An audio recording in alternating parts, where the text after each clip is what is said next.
আল্লাহর দয়া, আল্লাহর মায়া, আল্লাহর ভালোবাসার কথা বলে শেষ করা যাবে না। ভাইরা আমার, বন্ধুরা আমার, আল্লাহ পাক বান্দাদেরকে কত ভালোবাসেন দেখেন। বান্দার গুনাহ আর নেকিটা আল্লাহ পাক কিভাবে সংরক্ষণ করেন, কিভাবে লেখেন দেখেন। বান্দা যদি কোনো সময় গুনাহ করে, বান্দা যদি গুনাহ করে, তাহলে এই গুনাহটা, যে গুনাহ বান্দা করবে ওই গুনাহটা পর্যন্ত লেখা হয়, বাড়িয়ে আর কোনো কিছু লেখা হয় না। কোন সময় যদি বান্দা গুনাহ করে, তাহলে ডান কাঁধে বাম কাঁধের ফেরেশতারা যে গুনাহটা লেখে, বান্দা গুনাহ করলো, তখন ডান কাঁধের ফেরেশতা বাম কাঁধের ফেরেশতাকে বলে, ও আল্লাহর ফেরেশতা, একটু অপেক্ষা করো, বান্দা গুনাহ করেছে, দেখি বান্দা তওবা করে কিনা। আল্লাহু আকবার বলেন। ডান কাঁধের ফেরেশতা বাম কাঁধের ফেরেশতাকে বলে, একটু অপেক্ষা করো, বান্দা হয়তো তওবা করে আবার ফিরে আসতে পারে। ভাইরা আমার, বান্দা যখন তওবা করে না, আবার যখন গুনাহ করে, তখন ফেরেশতা বলে, এখন তো গুনাহ করেছে, এখন কি করব? ডান কাঁধের ফেরেশতা বলে, আর একটু অপেক্ষা করো, বান্দা একটা গুনাহ করেছে, দুইটা গুনাহ করেছে, দেখো বান্দা তওবা করে কিনা। ভাইরা আমার, এইভাবে করে বান্দা যখন একটা, দুইটা, যখন পাঁচটা যখন গুনাহ করে, তখন ফেরেশতারা বলে, এখন কি করব? বান্দা তো তওবা করছে না, বান্দা তো ফিরে আসছে না, তার গুনাহ স্মরণ করছে না, সে যে গুনাহ করেছে, এখন কি করব? আমার ভাইরা শুনুন, আল্লাহ পাক রব্বুল আলামিন আমাদেরকে গুনাহ থেকে মাফ করার জন্য, গুনাহ থেকে বাঁচাবার জন্য কত সুন্দর ব্যবস্থা করে দিয়েছেন। আল্লাহ পাক রব্বুল আলামিন বলেন, মান জাআ বিল হাসানাতি ফালাহু আশরু আমসালিহা।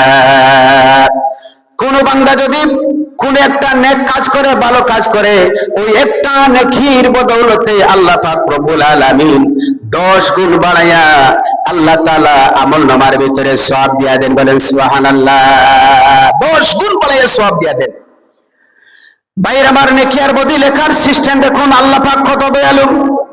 কোন বান্দা যদি কোন ভালো একটা কাজ করার জন্য নিয়ত করে, যেমন কোন বান্দা এশার নামাজ পড়ে বাড়িতে গিয়া শোয়ার সময় চিন্তা করলো, এশার নামাজ পড়েছি, খাওয়া দাওয়া করার পরে ঘুমিয়ে যাব, আল্লাহ পাক যদি আমাকে তৌফিক দেন শেষ রাত্রিতে উঠে তাহাজ্জুদের নামাজ পড়বো, এই নিয়ত করে বান্দা ঘুমিয়ে গেল। তাহাজ্জুদের নিয়ত করার জন্য নিয়ত করে ঘুমিয়ে গেল, কিন্তু ঘুমের কারণে বান্দা তাহাজ্জুদের নামাজ পড়তে পারলো না, ফজরের রক্ত হয়ে গেল।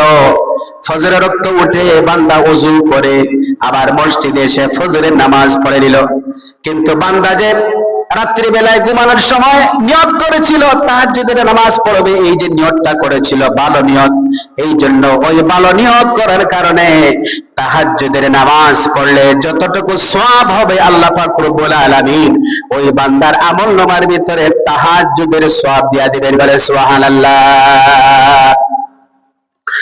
ভাইরা আমার, কোন বান্দা যদি এইভাবে করে গুনাহ করে করে যদি অনেক গুনাহ করে ফেলে, অনেক গুনাহ করছে, যেমন 5টা গুনাহ করে ফেলেছে, এখন বান্দা এমন সময় একজন মুসলমানের সাথে সাক্ষাৎ হলো।